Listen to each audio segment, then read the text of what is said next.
இப்போ வந்து ஒரு 4 பார்ட்டிஸ் இருக்காங்க இங்க வந்து. இந்த 4 பேர்ல யாரு 2026ல ஆட்சிய பிடிப்பாங்கன்னு நினைக்கிறீங்க? டிவிகேவும், ஏடிஎம்கேவும் கூட்டணி அமைறதுக்கு வாய்ப்பு இருக்கு. டிவிகேவும், ஏடிஎம்கேவும் கூட்டணி அமைக்க வாய்ப்பில்லன்ற மாரியேவும் டிவிகே தலைவரே சொன்ன மாரி ஒரு கருத்துலாம் வெளிவந்துச்சு. அப்புறம் எப்படி சார் நீங்க இவங்க 2 பேர் தான் கூட்டணி அமைச்சு இவங்க 2 பேரும் கண்டிப்பா ஆட்சிய பிடிப்பாங்கன்ற மாரி வாய்ப்பு இருக்குன்னு சொல்றீங்க? அது எப்படின்னு கேட்டீங்கன்னா, டிவிகே வந்து தனிச்சே அவங்க போட்டியிட்டாலும் வாக்குகள் வந்து பிரியும்.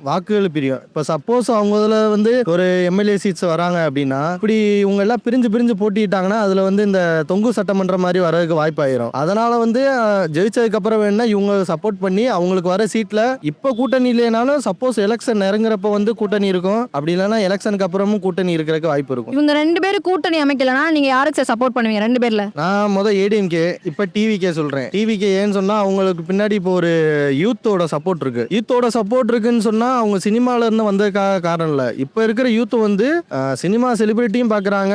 இப்ப இருக்கிற யங்ஸ்டர்ஸ் வந்து இவங்க புதுசா வராங்கன்னா அவங்களுக்கு சப்போர்ட் பண்ணணும்னு தான் நினைக்கிறாங்க. ஏன்னா இப்ப மேக்ஸிமம் வந்து எல்லாருமே நாலேஜபிள் பர்சன் தான். எல்லாருமே எஜுகேஷன்ல இருந்து வராங்க. இப்ப டிவிக்கே வந்து எல்லாருமே வந்து இந்த ட்ரோல் பண்றது அந்த மாதிரிலாம் இருக்காங்க. அந்த மாதிரிலாம் கிடையாது. உங்களுக்கு எலெக்ஷன் ரிசல்ட் அப்போ தெரியும்.